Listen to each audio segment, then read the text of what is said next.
Šiandien mūsų laidos svečias filosofas, VDU švietimo akademijos docentas Augustinas Dainys. Ir šiandien mes turim tokią ypatingą progą pristatyti jo naują eseistikos rinkinį, labai tokiu žavingu, filosofiškai poetišku pavadinimu Šakoti takeliai. Originalumo pas jūs yra šitoj knygoj, tokių įdomių tezių yra, provokatyvių, verčiančių susimastyti. Pavyzdžiui, 39 puslapyje būti filosofu galų gale tai skelbti ištikimybę Atenams. Čia jūsų ta tezė yra po to, kai mes skaitome, kaip filosofai, graikai, senovės graikai Pauliaus įtakoje vis dėlto pasuka į krikščionybę, ir jūsų išvada, kad kaip ir sulig tuo ir baigėsi ta didžioji senovės Graikijos Atėnų mokykla filosofijos, ir kad čia lyg ir kaltas Paulius, kad jisai atneša krikščionybę, nes štai ta didžioji filosofijos mokykla ir sulig tuom ir baigėsi. Tai ir vat šitas sakinys būti filosofo, galų gale tai skelbti ištikimybę Atėnams, o mes į Atėnus juk nebevažiuojame filosofijos mokytis, važiuojam tik tai griuvėsių pažiūrėti. Tai be abejo, čia, jeigu būti tiksliam, tai Josifas Brodskis pasakė, kad krikščionybė sugriovė graikų kultūrą. Čia jo tezė, bet iš tiesų turbūt, jeigu paimsim tą graikų aukso amžių, Platoną, Sokratą, Aristotelį, tai čia yra viršūnė, ir po to filosofija virto stoicizmu, pradėjo taikyti gyvenimui naudingą, kad man kažką duotų, ir tarytum iš tiesų ta didžioji graikų filosofija truko neilgai, o po to buvo taikomoji, ir kažkoks alkis buvo antikoje, ir reikėjo platonizmo liaudžiai, ta prasme, tai yra krikščionybės, anot Nyčės, ta prasme, ir tarytum filosofas, koks nors Šliogeris, turbūt į krikščionybę žiūrėtų kaip į stiklinę Coca-Colos, ta prasme, kad toks gėralas, ta prasme. Noriu pratęsti Tomą, iš tiesų, tai jau 3 kokios temas jūs palėtėte, kurias irgi norėčiau diskutuoti. Tai viena tema yra, jau užsiminėte, religija, krikščionybė, pas jūs yra nemažai ten provokuojančių dalykų.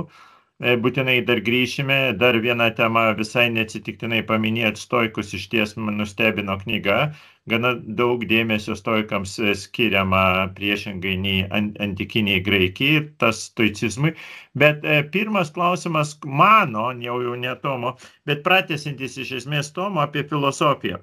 Štai 214 puslapį, kur jūs kalbate apie vitališkumą, apie, žodžiu, Achilą, apie Troją, žodžiu, kaip ten, žodžiu, pasijas didžiasias, čia žinoma, ir staiga jūs rašote tokį dalyką, cituoju: modernusis žmogus yra praradęs šį spontanišką vitališkumą ir jam reikia išsigydyti ne nuo gyvenimo, skliaustelėse ko troško antikos filosofai, bet nuo mąstymo ir filosofijos, nes mąstymas slopina jo gaivališką veržlumą ir trukdo jam gyventi.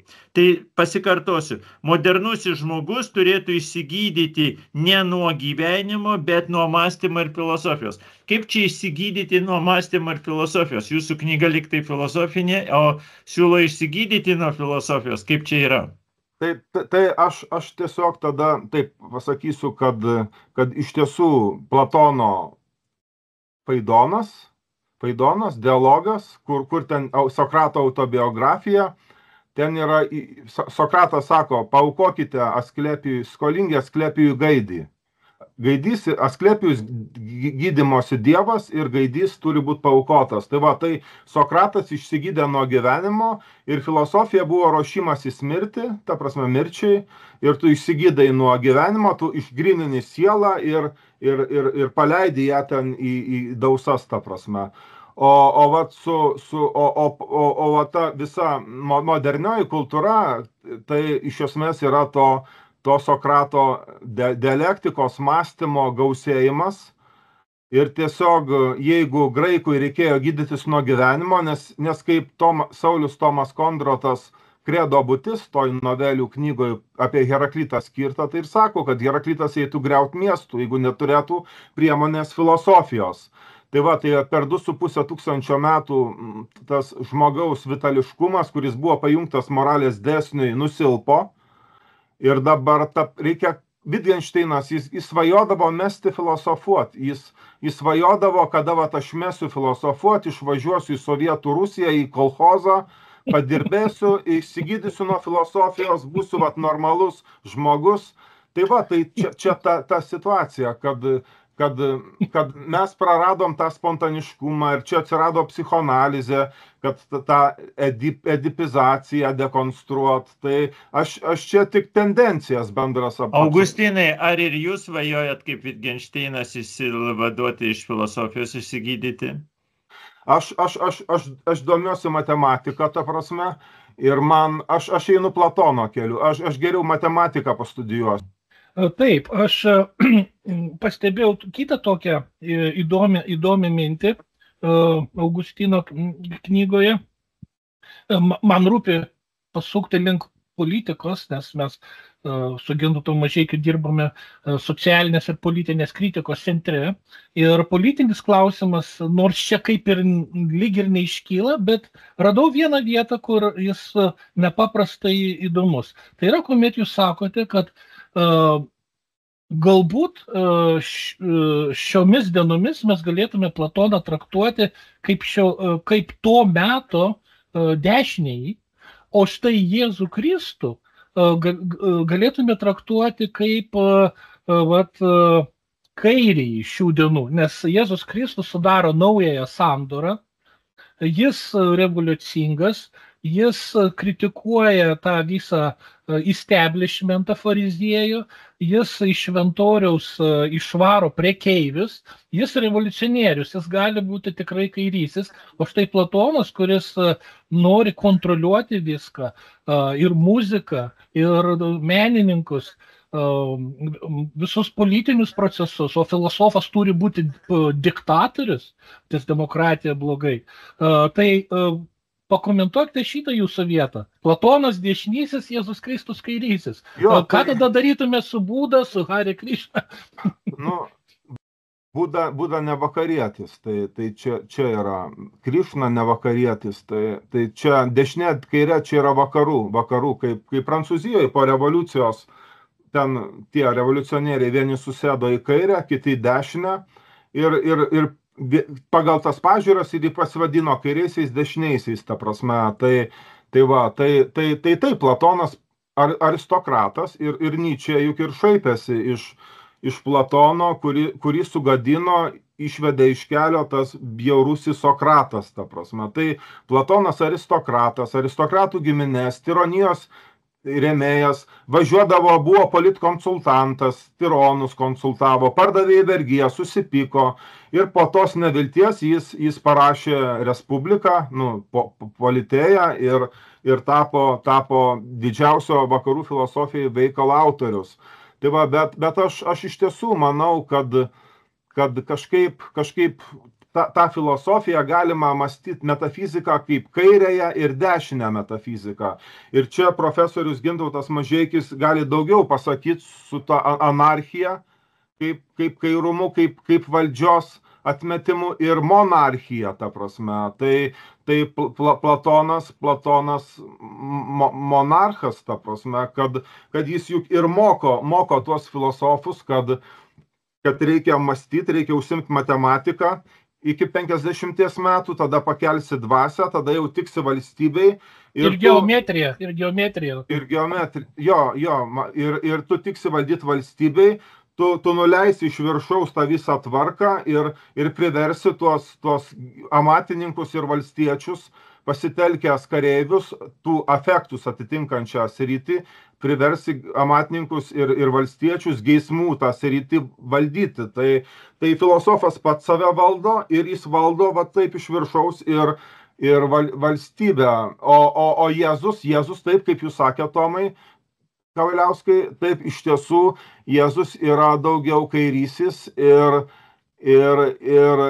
tik tai vėlgi čia yra paradoksas, kad popiežiai, Petro įpėdiniai, Petras pirmas popiežius, tai jie perėmė tas imperatoriškas Romos imperijos struktūras ir va tas krikščionybės dievas, jis turi ir kairį, ir tą suprasti tą paprastą žmogų raupsuotąjį ir atleisti jam, ir turi tą popiežiaus, tą Romos imperatoriaus, tą monarcho tą struktūrą. Tai krikščionybė nėra grina, ta prasme. Ji buvo judaizmo vynas supiltas į graikų filosofijos vynmaišius, kai Jėzaus judaizmas irgi yra, jis kritikuoja ir judaizmą, nes Izraelis visgi tuo metu buvo Judėja ir Galilėja, vis tiek čia yra dešiniosios daugiau karalystės, jis į kairumą, ta prasme, jis paprastų žmonių, ten raupsuotųjų, paralyžiuotųjų ir taip toliau.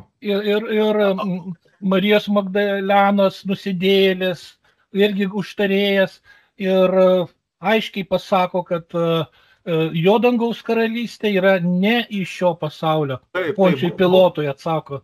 Būti pasaulyje, bet būti ne iš šio pasaulio, neįsitvirtinčia, nepersimt valdžia. Ir jo, tai labai jo. Leiskit man irgi įkišti į trigrašį savo į jūsų religinę diskusiją, tokią teologinę. Ir aš leisiu čia savo pacituoti, čia jau apie Wagnerį, Hitlerį kalbant. Čia 62 puslapį jūs rašote. Turiu kelių sakinių citatą pateikti, kad būtų aiškiau mūsų klausytojai. Žinoma, ir katalikų kraštuose buvo Francisco Franco ir Benito Mussolini.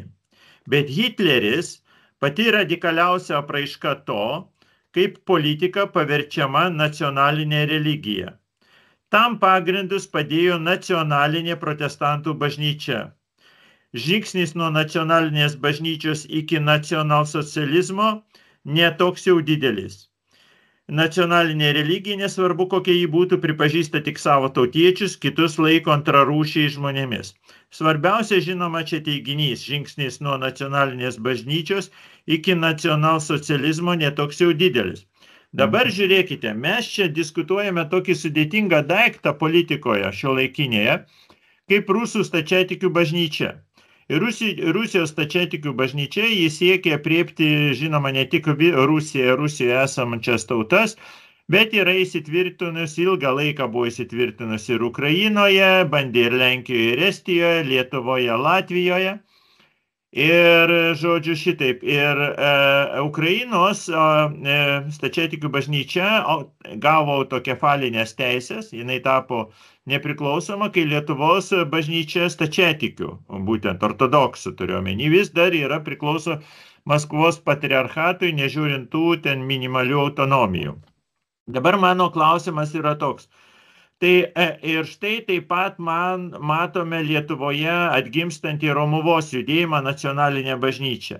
Tai ar jūs manote, kad štai, pavyzdžiui, šitas bandymas atsiskirti nuo Maskvos skatina prie nacionalsocializmo, arba kurti Baltijos religiją, Romuvos religiją Lietuvoje, nacionalinė be abejonės, kaip ir judėjų, beje, kas tikrai jau nelabai sutikčiau su jumis, judėjai juk yra nacionalinė religija, judaizmas turiu omeny. Bet juk negalime pasakyti, kad judaizmas skatina nacionalsocializmą. Kokios čia galėtų būti išlygos? Kaip jūs galvojate šito klausimo apie savo teiginius, kad nacionalinė religija skatina nacionalsocializmą? Tai iš tiesų katalikybė katolikos yra visuotinis. Katalikai visur vienodi, o čia nacionalinės valstybės. Tai aišku, toks spekuliatyvus teiginys yra sunkus, bet tarkim tas rusofašizmas, kaip mėgsta sakyti, tai iš tiesų yra sutvirtintas nacionalinės bažnyčios, kad ta rusų bažnyčia yra pasisako už rusų tautą, kaip turinti ryšį su Dievu ypatingą ir kažkaip, nu, aš dabar, čia reikėtų daug kalbėti, bet bet žinot, jie juk nevadina savęs, atsiprašau, rusų bažnyčia, jie vadina save oficialiai pravoslavija, kur reiškia teisingas šlovinimas. Taip. Ir kuris ateina nuo Bizantijos. Ir vadinasi, jie turi savo visuotinę bažnyčią, taip pat stačiatikiai, kurių centras yra, man berods dar ir toliau vadinama, kad Konstantinopolyje, nors tai Graikijos teritorijoje. Taip. Aš visiškai neatsitraukiu nuo šito teiginio. Aš čia žiūrėjau konkrečiai į nacizmą, Vokietiją. Faktiškai Hitleris norėjo atstatyti neopaganizmą, grįžti po krikščionybės pokyčių, grįžti į kažkokį tų arijų tą religiją. Tai aš visiškai neatsižadu teiginio, įrodyti sunku, bet aš manau, kad nacionalinė bažnyčia tada švenčia tas nacionalinės mišias, tu išskiri savo tautą kaip ypatingą, kaip tada sakai, kad ji turi kažkokį ypatingą santykį su Dievu, kaip tarkim, kad ir lietuvišką tą Romuvos religiją. Romuvos judėjimą, kad mes lietuviai turime ypatingą ryšį su gamta, paskutinį Europos gamtą meldžiai, mes palaiminti, mes suprantam gamtą ir Šliogeris, romuvietis, irgi faktiškai, galima sakyti, Romuvos iliustraciją pateikė, kaip savo tą lietuvišką su gamta santykį. Taip, jūs teisus, jis yra romuvietis, sutinku. Na ir ar tai reiškia, kad jis juda link nacizmo? Čia labai sunku, bet kai tu supranti savo tautą kaip ypatingą, kaip nepakartojimą, kaip turinti ypatingą santykį su Dievu, čia jau arti. Jūs ne viename puslapyje išaukštinate stoikus. Ne tai, kad specialiai pabrėžtumėte, pavyzdžiui, Seneką, jūs jį žinoma minite, bet būtent stoicizmą kaip tam tikrą dvasinę nuostatą, ir cituoju jūs iš atminties, stoicizmas reiškia būti čia ir dabar. Ir daug kartų jūs pakartojat, kad stoicizmas būti čia ir dabar, dvasioje, žinoma, dvasinis buvimas čia ir dabar. Ir jūs jį pakankamai akcentuojate, nors stoicizmas tai žinoma nėra nei ikisokratikai, nei platonikai, jau kažkas kita. Iš ties man tas santykis su stoicizmu ir kalbant apie viską, ką čia mes kalbėjom, yra kažkoks ypatingas ir jūs savo netgi skirstydamas apie tai, kad štai pasaulio kultūros civilizacijos kyla iš 3 centrų, minite tradiciškai Atėnus, jau šiandien kalbėjom, minite tradiciškai Jeruzalę, Šestovas, čia Atėnai Jeruzalė, bet taip pat priskiriate ir staiga prie šitų 2 Romą. Roma vadinasi stoikai. Aleksandriją su hermetizmu jūs neminite, bet Romą su stoikais išskiriate kaip specifinę kategoriją ir todėl stoikam parodote labai daug dėmesio. Aš nemanau, kad tai blogai, netgi priešingai manau tai įdomu ir gerai, bet sakykite, iš kur pas jūs toks polinkis ir pagarba stoicizmui? Aš manau, kad šiandien gyvenant pasaulyje, tame mūsų skubėjimo ir panikos atakų ir depresijų, kad nesuspėsiu, kad kažkaip reikalingas stoicizmas, reikalingas nusiraminti vakare, kad aš padariau, ką aš galiu pakeisti, pakeičiau, ką galiu pakeisti, o ko negaliu pakeisti, to nepakeičiau ir kaip Jėzus šiai dienai gana jos vargo ir viskas. Tai mane žavi, aš turiu tų visokių ir pop stoikų ir dabar neminėsiu pavardžių, nes neturiu atminties pavardėms, bet aš renku medžiagą ir mane žavi tie filosofiukai, kurie dabar stoikuoja taip. Man vėlgi, aš žinau, kad toks rusų disidentas Dmitrijus Bykovas sako, kad reikia parašyti naująją Evangeliją, trečią testamentą, kad dabar mūsų epocha, bet yra, nežinau kas bus, bet yra poreikis kažkaip disciplinos, nusiraminimo, meditacijos. Kažkas ieško meditacijos, kažkas ieško psichoterapijos, aš ieškau stoicizmo. Aš čia turiu pasidėjęs kažkur tą Marką Aurelijų, man kilnu mąstyti stoikus, ta prasme. To reikia. Galbūt panašus susakymas buvo ir Romos imperijos laikais, Bet sakykit, ar tai reiškia, kad jūs čia visai kalbate prieš Heideggerį, žinot, kuris ten turėjo svajonės iki sokratikų mąstymą atgaivinti, ir staiga pasakote, ko aš nelaikau beje blogai, bet turėtume tai paaiškinti, jeigu tai yra tiesa, jūs norėtumėt pasukti kažkokio tai neostoicizmo link, ar tai taip yra, ar neteisingai suprantam jūs? Taip, tai aš kitoj knygoje kalbu apie neoklasicizmą, Taip, aš tik sakau, kad kai po krikščionybės mes negalim grįžti į graikus, vis tiek krikščionybės viršukalnė užstoja mus nuo graikų ir mes tik iš krikščionybės viršukalnės. Taip ir po Platono Sokrato mes negalim grįžti iki sokratikus. Vis tiek tai yra jau sumalta mėsa, pravaryta per tą Platono mėsmalę, ta prasme.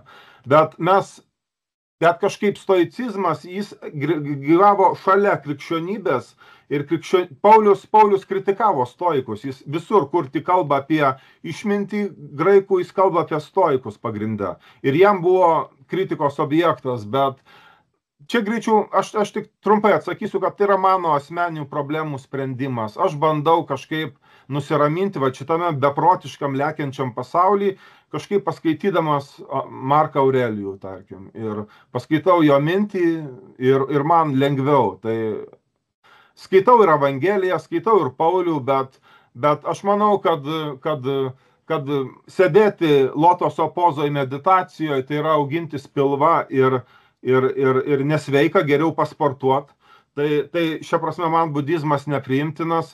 Psichoterapija kažkaip irgi kažkaip narcisistinis dalykas, ta prasme. Po to, tai stoicizmas lieka kaip tokia taikomoji etika, disciplina, savidisciplina šitam mūsų pasaulyje, ta prasme.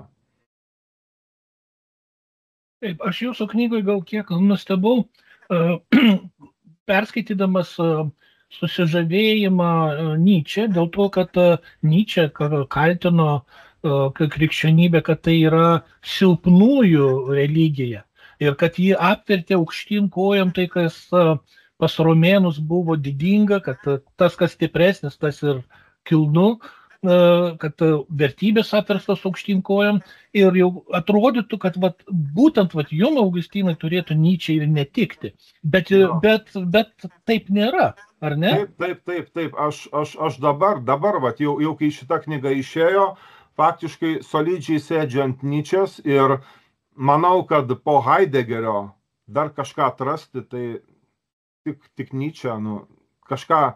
Nyčė nėra, kaip ir Heideggeris, struktūros jo paprastos ir Nyčės struktūros paprastos, bet tas rašymas, tas mąstymas, ta retorika, tie visi niuansai mane labai žavi ir aš dabar, kiek žinau, profesorė Baranova prieš mirtį norėjo Heideggerį skaityti, tai galbūt būtų tapus Heideggeriste po Nyčės, dėl atradus kažką skaityti. O aš po savo Heideggerio studijų kažkaip neriu į Nyčę ir nematau, kad tai būtų kažkas prieš Dievą, tarkim. Nes jis kalba apie gyvybę, apie gyvenimą, apie tai, kad tikrovė mėgsta slėptis po melu, ta prasme, kad tikrovės dugnas yra kažkoks kitoks, nei vien tik tai iš tos tiesos surestas. Ir mane Nyčė labai žavi ir faktiškai aš tą anapus gėrio ir blogio audio knygą klausiau gal kai kurios skyrius iki 30 kartų, ta prasme. Tai man labai, aš matau, kur dar galiu judėti po sulaukęs 50, jau, taip sakant, jau besiruošdamas taip sakant, suprasdamas, kad jau neamžinai gyvensiu, ta prasme, kad jau didesnį dalį nugyvenau, kažkaip man Nyčė labai ir ankstyvasis ypač, kur buvo toks dizertabilus ir pasimokyti iš jo, bent jau rašyti iš Nyčės mokytis, tai tikrai reikia, jis puikus rašytojas, o ten tos visos fanaberijos, tie visi, nors jis nėra antisemitas Nyčė, jis greičiau yra, jis yra antisemitus kritikuoja, ta prasme, ir jis paima pasiekęs tokią natą, kad laisvai kalba apie viską, ta prasme, tai. O dabar truputį norėčiau, jau čia nutolome nuo visų tų krikščioniškų ir stoikiškų dalykų. Štai yra keletas skyrių pas jūs apie ontologiją ir vienas iš skyrių vadinasi vandens lelijos ontologija. Ir jūs bandote čia padarote keletą tokių gestų gražių Miesų ir spekuliatyvaus realizmo atžvilgių. Miesų jūs ir pristatymę minėjote apie tai, kad, žodžiu, kaip mąstyti pasaulį patį savaime, o ne mūsų imanencijas, kaip kalba, arba mąstyti ne tik tai, žodžiu, mūsų transcendentalinį duotį.